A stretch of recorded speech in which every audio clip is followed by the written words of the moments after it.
Hello. In this video, we'll be looking at an understanding of what is a job site layout.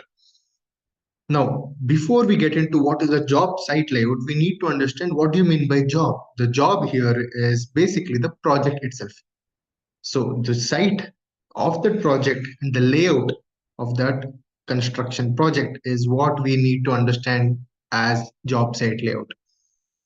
The basic understanding of job site layout will be in very simple terms. The definition of a site layout includes allocating of space on the property for multiple things like material storage, workplaces, living units, plants, machinery locations, circulation or transit areas, as well as the entry and exit or egress of the deliveries and emergency services. Now, we will be looking at that in depth, however, we shall also be looking at each things and understand how this works practically in real project sites. The first thing that we'll of course be talking about will be the site access considerations. Now, what are the things that a site engineer should know before we get into site? What are the things the site engineer should know before we start the construction process? So all that combined, we should be able to understand that site access becomes the most important thing to consider while getting into the job site layout design. Now, is an architect going to design this? Not really. Sometimes even the site engineers will be able to design this because this doesn't require in-depth analysis with drawings. Yes, the layout plan will be done by the architect.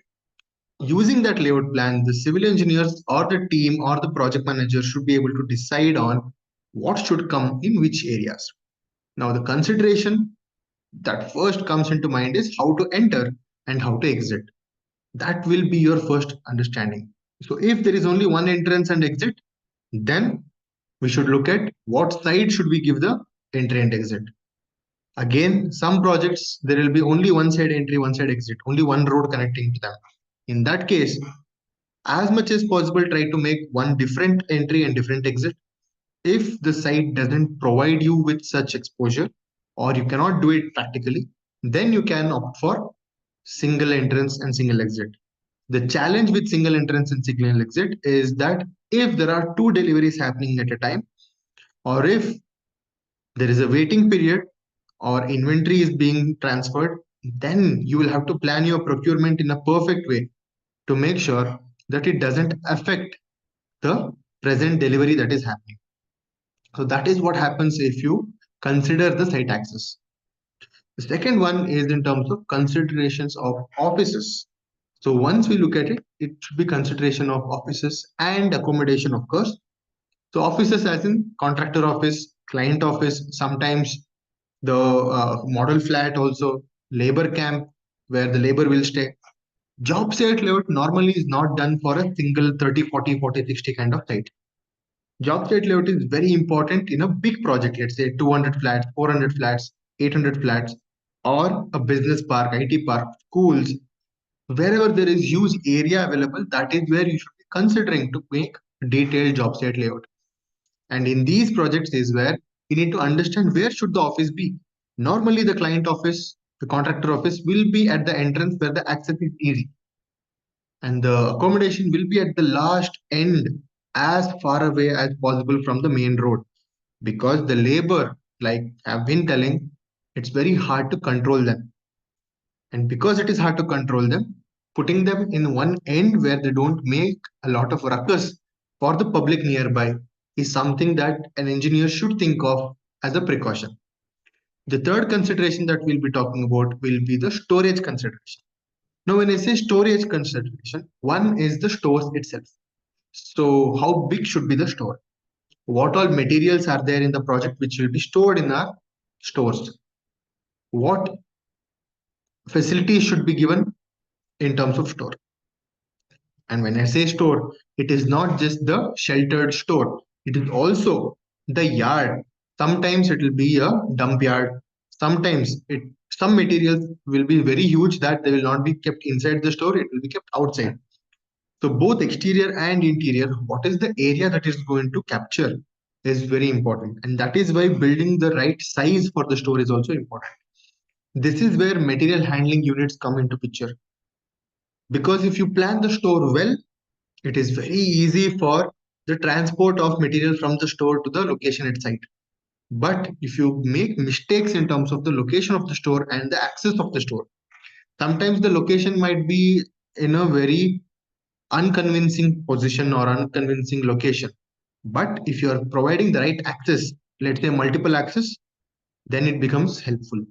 What we do suggest in construction sites is provide just one entry and one exit, or one entry with a register where the store manager will be there, and then exit will be a different place where a supervisor will be handling the exits. That is something that people will plan depending on the size and the requirement of the project and depending on the required access for the project. The next consideration will be in terms of temporary services. So when we talk about temporary services, one of the major things that comes inside in terms of temporary services is, let's say, a lab testing. So we need to construct a lab, we need to have CTM machine or a UTM machine or a sieve analysis done. Next to that, we need to have curing tank where we'll be testing the cube molds as well. So curing of cube mold or the concrete cubes will happen, molding place will be there, lab test will be there. Now all those things can be done inside the site office also. But for that, you need to have a huge site office. That is why normally the lab is kept slightly different from the site office, because in site office, the space is very important for meetings and discussions, not for testing. So these kind of temporary services also will be there where you go for like a, for safety, you will have a safety dump yard or a safety storage also. So sometimes you can have it different. Then let's say you might have a sheltered parking for visitors. If it is a huge posh premium uh, society or a locality or a township, then these kind of sheltered parking provision can be given to the visitors also, because it is highly expensive and premium. So that also comes under temporary services. The next consideration that we should be looking at is a plant consideration. So when we talk about plant consideration, I'm not talking about plants and trees. Here, the plant means the batching plant, the concrete mixing plant, which is basically the batching plant. And if you have any other setups in terms of machinery, if you have a pump house, if you have a sewage treatment plant, all these kind of things also.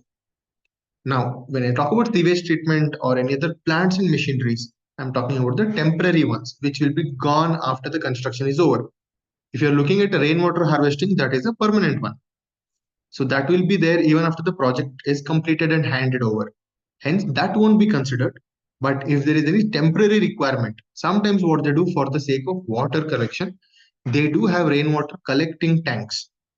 So they don't make the whole harvesting assessments, but they do make a pit where they collect water and use it for multiple other construction based purposes itself, just to save out on the amount of money required to bring in water from external places.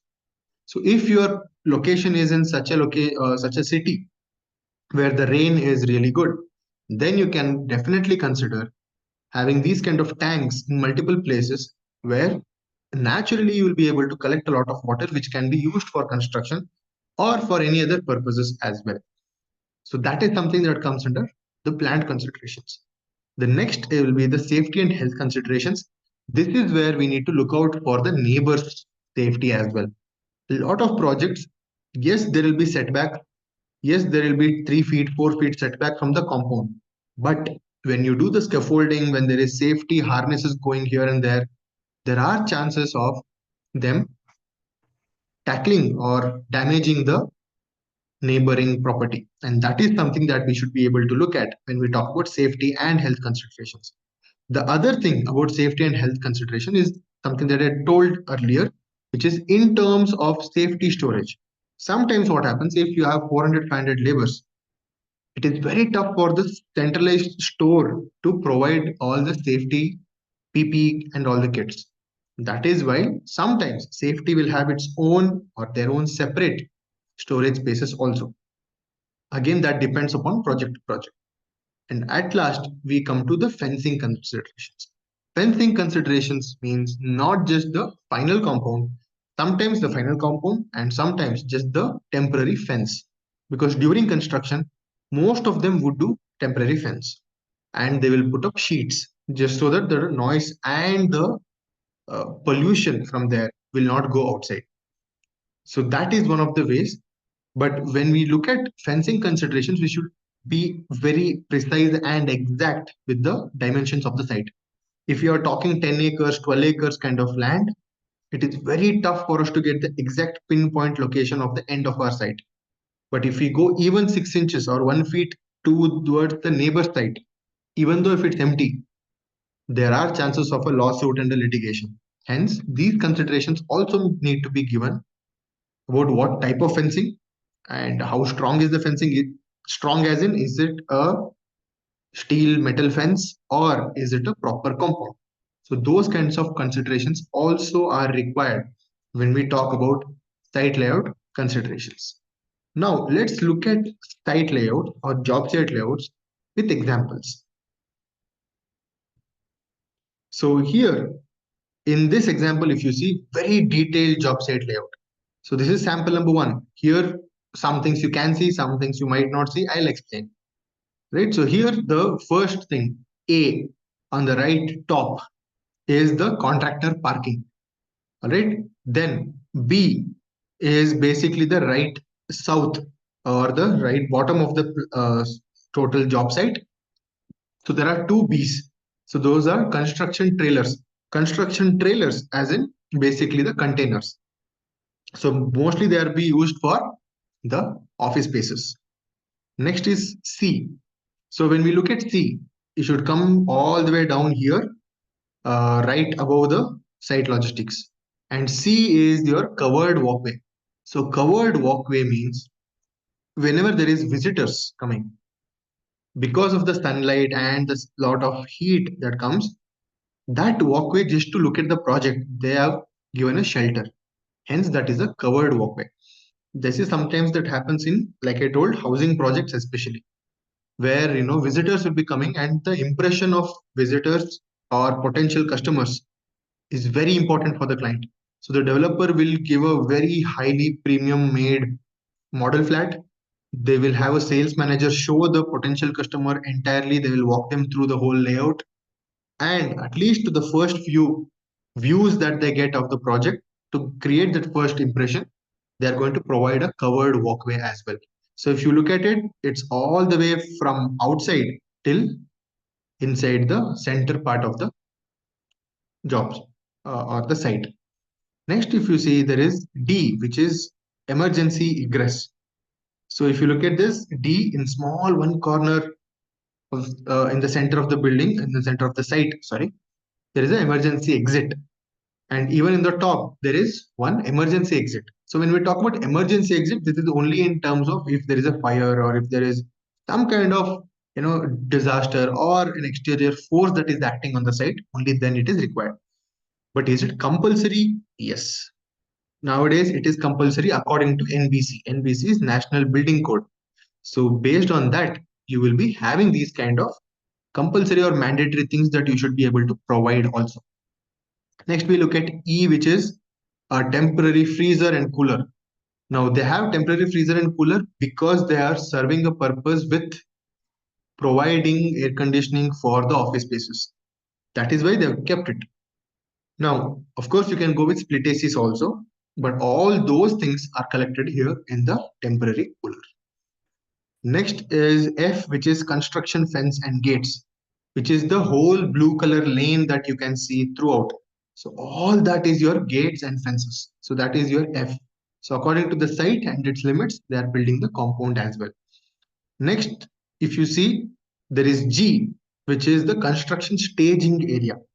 So if you look at the right side, you will be able to see G, and even in the bottom, you will be able to see G. So construction staging means it is basically place where the assembly of things happen. So that is where the assembly happens. Assembly as in, let's say the reinforcement bars will be bar bending process will happen. If you have any modular things that are coming, those things will be fitted. And even the construction area where the construction is going to happen. Now that is something that happens in G. Next, we go to H. H is basically the access roads. So if you look at H, it is all the way through on your left side and one small portion on your right side. And here, if you can understand, it is very easy to get to know that one side entrance and exit, one full side there is a travel, the other side also there is travel. So there are two entries and two exits.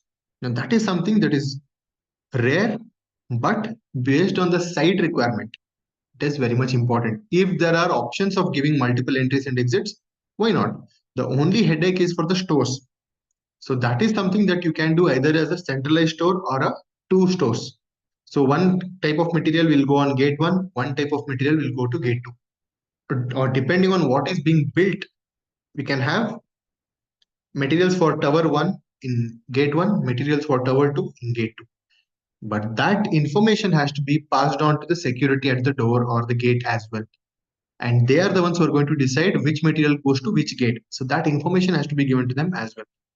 Right? And J, if you look at it, these are all the small ones. J. That is basically admin's temporary trailers. So admin's temporary trailers is basically the client's temporary trailers. Right? So this is where we look at a job site layout. Now, this is not the detailed version of a job site layout. This is a basic understanding of how a job site layout looks like. Now, to make it simple and to make you understand the basic divisions in job site layout and basic considerations in job site layout, I'll be explaining that with a very simple example, which is unlike this. So this is a very simple job site layout. So if you look at it, in the bottom, you have the entrance, you have the gate. And once you enter, on the left side, you have the storage for scaffolding. Only scaffolding and a signboard. And the right side, you have the timekeeper or basically the security. Right next to security, there is temporary toilets. All right. Next, if you go, the first thing that comes after security is visitors car park because it is a residential building. Or let's assume it's a residential building. So there is a visitor car park. And apart from visitor car park, there is site offices also. So that is where clients can come and meet the customers can come and meet the clients or the contractors. So site office comes first. Post that, you have a lot of storage, but you have it as a yard. You don't have a single storage. So when you look at it, right after site office, you have timber storage, which is for the wood. Then you have formwork storage. Then your reinforcement storage. And at last, the bending happens. So bar bending happens in the last stage. Post that, you will have the drying rooms and mess for the labors. So all the laborers and engineers. So you have a drying rooms and staying rooms and a mess as well. Next to that, you have toilets. And next to that, on the end, on the top end right side, you have the trees which are existing. All right. So that is something that we are providing. The reason why you see concentric circles is because the smaller circle is the fencing provided for the tree. The bigger circle is the expected area or width or the circumference that the tree might capture once built or once grown. So once the tree has grown to its fullest limit, what is the expected area that it's going to capture? That is the outer line, and the inner line is the fencing that has been provided for the tree. So this is the right side of the job site layout. In the center, you can find the roadway and paved area. So this is where you will be having entry and exit. Now, if you look at here, you have only one exit. You have only one exit and only one entry. The reason being, there is only one road. If you look at the site, only one road you have. Hence, it is very tough for the job site layout to have two entry and exits. So what they have done to make sure that engineers and the material delivery doesn't, harm each other, the engineers will enter from the same gate, but they go all the way through to the top. So engineers, laborers, clients, all the way to the top, which is where you have garages and paved area. So that is where they are going to build it. And in the garage, you'll also have the locked up store. That means expensive materials which needs to be locked up. Because if you look at the store here, right next to site office, the bottom, it's all open storage. There is nothing much of closed storage. Very few closed storage. That is why you need a locked up store where you can keep you're secured, and materials which have to be kept indoors. Not every material needs to be kept outside, some material needs to be kept indoors. The bottom to that garage is your site boundary fencing and temporary fencing, and there you can see the general storage compound. So that is going to be your major storage. So there are going to be multiple storages. One is your main storage for all the materials which needs to be stored, tools, safety, all those things. In garage, you will keep locked up storages which are expensive, which needs security at all times and all those things. Then you have few materials which are okay to be kept in the open, or if not open, at least not locked up at least. So that is where you have your cement storage, fine aggregate, coarse aggregate, bending, reinforcement, all those storages. Now on the left side, you will have the building, and there also you can see the proposed story, and right next to it you have a dotted line. That dotted line is the line of scaffold. That means how much space the scaffold is going to take next to the building. So that will be your scaffold, and that is why storage of scaffold is right in the bottom, right next to the building. So it's very easy for them to transfer the scaffold toward all the spaces around the building. Now, one more thing that we need to understand here is, if you see, there is a tower crane in the center. The reason why there is a tower crane in the center is, one, there is access to it. So there is a paved area right next to that, there is a tower crane. Second, that location of tower crane is so perfect that the tower crane will rotate 360 degrees, right? So once it rotates, it will cover the entire visibility of the building. So if you look at the whole circle that they have drawn, it is going to cover the entire construction of the building. And that is why it is very important. Also, it is important because it doesn't merge with the trees. So there is a difference in terms of trees, and it is going to cover the entire uh, wing or the horizon of the building. Now, this is how a basic job site layout is shown.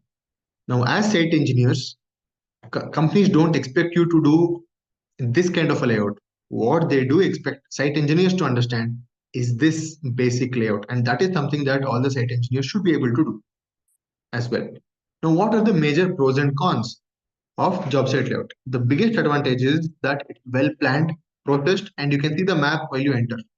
So you know where you have to go, what is the route you have to take, just like how we figure out in the city, correct? So the biggest pro is in terms of its well planned construction site layout, which is going to increase the efficiency of safety as well as productivity. It is also going to decline areas which are required for temporary construction. That means whatever you have kept for temporary construction, not everyone can visit it because you know where to visit and where not to visit. Hence, people in those temporary construction areas will not be disturbed every now and then. That will definitely increase their efficiency and productivity. The consequence of it is basically in terms of the absence of appropriate site layout will lead for to just locate where the materials are. So if you don't have the job site layout, you will never know where the materials are, where the machineries are, if there's a drilling machine, if there are tools, where have we kept it? We'll again have to remember and trust our human memory. And because there are so many labors at site, you never know which material might go somewhere if you don't have it all planned. Second part is, if your storage or if your job site layout is not planned well, then only one type of transit will never occur. When I say one time of transit, the first transit will be from the entry of the material, which is basically the delivery, to the storage. The second will be from the storage to the right location at site. If your storage is not planned well, then it will never go to storage at the first time. So delivery will come, they'll stop somewhere. From there, unloading will happen. From there, again, loading, unload it in storage. From storage, load it, unload it in some part of the site, and from there, again do it. So instead of having these 3-4 routes, having a very well planned job site load will make sure that you can come down to only 2 routes, which is material delivery from the gate to storage, and which is material outdent, which is from the store to the location at site.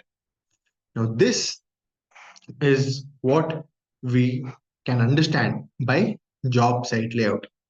In the next video, we'll be talking about material handling, how to handle materials, what kind of management is required to handle materials, and how to increase your efficiency and decrease your breakages and time. I hope you understood the essence of job site layout, and this is going to be a huge point of difference between a site engineer and someone who can be a project manager. So I hope this helped you. In the next video, we'll be looking at material handling. Thank you and see you in the next video.